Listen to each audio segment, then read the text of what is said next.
Let's turn now to next topic, anti-suit injunctions. You know, at recent 3 years, there is a big battle of anti-suit injunctions. So, like English court, for example, passed down anti-suit injunction, and Russian court anti-suit injunction, and then it's endless battle. And I have here some statistics. So, in Russian courts in 2002, it was brought about 50 applications for anti-suit injunctions.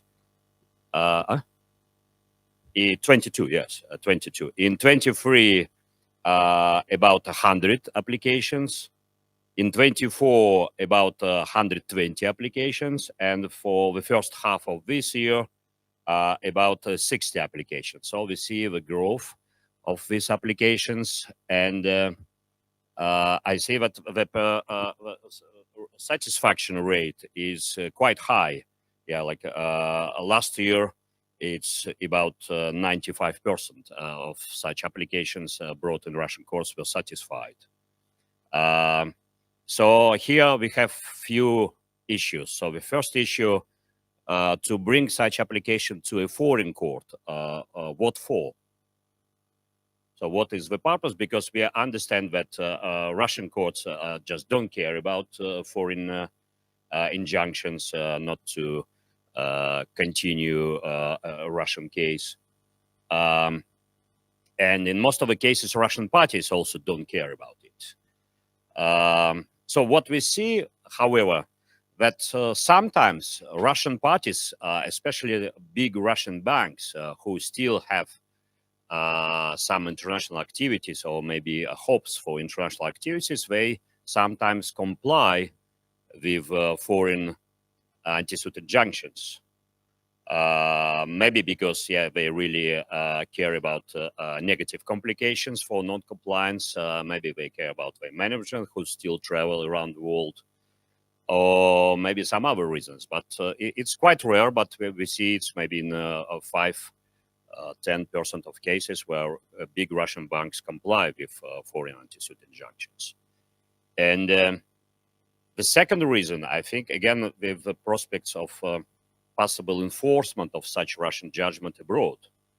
So say if it was like English court anti-suit injunction to injunct Russian court from proceedings, and Russian courts ignore it and pass down the judgment. So I think, well, quite definitely this judgment will not be recognized in England. But again, the question is if it can be recognized not in England, here in the Emirates, if it was passed down ignoring English court order. I don't know. Well, Igor, what can you say about this? Well, it's another question, Maxim, I'm afraid, which we can spend half a day discussing that. 10 minutes. Okay, I'll try to do it in 5. So again, we have this dichotomy of jurisdictions where we have onshore courts and international courts. When we speak about such thing as anti-suit injunction, we can forget about onshore courts. There's no place for recognizing and enforcing something like that in onshore courts here in Dubai and Abu Dhabi. But speaking about international courts, the situation is pretty interesting. And in particular, that may impact the tactics in this anti-suit injunctions wars, where, you know, Russian parties were getting Russian anti-suit injunctions. International parties were getting anti-suit injunctions from English courts, and then they were thinking, oh, what shall we do? What shall we do with these court orders?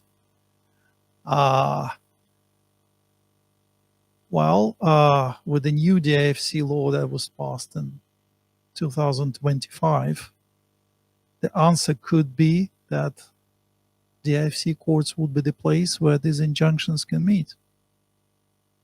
The reason for that, if you look at the new DIFC law, in particular article, DIFC courts law, in particular Article 31, that says that now DIFC courts, and it's now a part of the law, the DIFC enforcement judge may enforce not only the final judgments on the case, but also interim judgment and orders of foreign courts.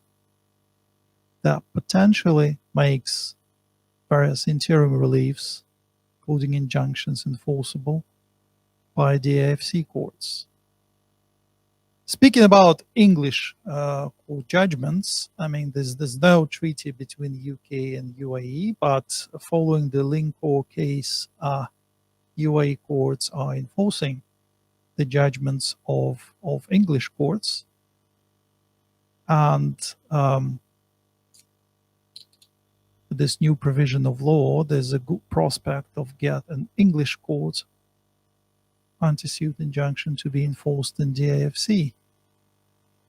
What would be the effect of such enforcement or recognition? If English ASI is recognized by a DIFC court, it becomes an order of DIFC court, which means that if later on, if a Russian judgment creditor comes to DIFC court with a Russian judgment obtained in violation of this anti-suit injunction, this will mean that this Russian judgment will be contrary to this order of DIFC court, which is a court of the UAE, because you know DIFC courts are part of the UAE court system. And from practical perspective, that means that this Russian court judgment may not be enforced in the UAE. It's a kind of a direct gateway that cannot be passed in this case. What happens if a Russian claimant will bring its Russian anti-suit injunction to DIFC? Oh, it's a good question. That still remains to be seen, because first of all, I said that procedurally, the gates are open. DIFC courts are now enforcing interim orders of foreign courts. So that could be a starting point. But then there will be a very interesting discussion. And for that purpose, we'll need to look at the nature of these anti-suit injunctions, like English or common law anti-suit injunctions, and the anti-suit injunctions that are given by Russian courts. So if you look like at the classic English anti-suit injunction, what is it?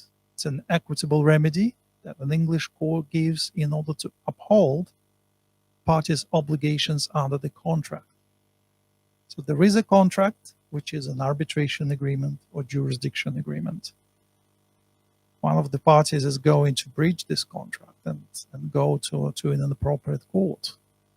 So what the English court is doing is upholding this agreement and giving an injunction to restrain that party to breach the agreement. What happens with the majority of Russian anti-suit injunctions? Russian anti-suit injunction in the most of the cases is a sanction of a Russian court to breach the agreement. And that's a very interesting difference. Again, as I say, this is not a universal conclusion. Every case is unique. Every case is fact-intensive. But this, I'm afraid, will be the starting point at which a DIFC court, being a common law court, will look at the Russian anti-suit injunction that will be put in front of it. If you are able to persuade the DIFC court judge that this is not a sanction of the court to breach a contract, but as Oleg said, Russian party is going to a Russian court because the arbitration clause becomes invalid, inoperative, or incapable of being performed. It's what the Russian court say. Yes. Then you have something to discuss. If it is not, if it is a sanction to breach a contract, where you have a valid arbitration clause, okay, good luck. Try and persuade the DIFC court judge to give you a court order.